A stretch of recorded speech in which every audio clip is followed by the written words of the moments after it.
ఏపీలో scrub typhus కేసులు పెరుగుతున్నాయి. మృతుల సంఖ్య 5కు చేరడం ఆందోళన కలిగిస్తోంది.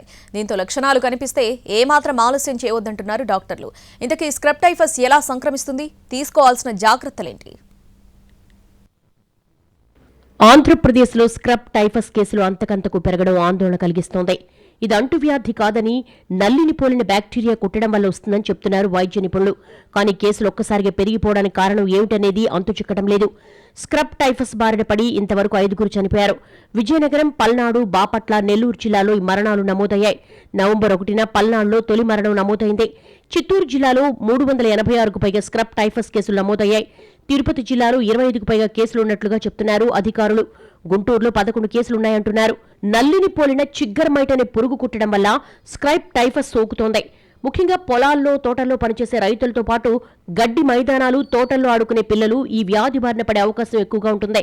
స్క్రబ్ టైఫస్ సోకిన వాళ్లలో తలనొప్పి, జ్వరం, ఒళ్ళు నొప్పులు వంటి లక్షణాలు కనిపిస్తాయి.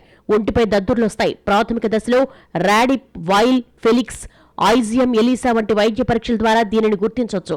సరైన యాంటీబయాటిక్స్ తో చికిత్స అందిస్తే ప్రాణాపాయాన్ని నివారించవచ్చు. వైద్యం అందితే 1-2 రోజుల్లో పూర్తిగా కోలుకునే అవకాశం ఉంది.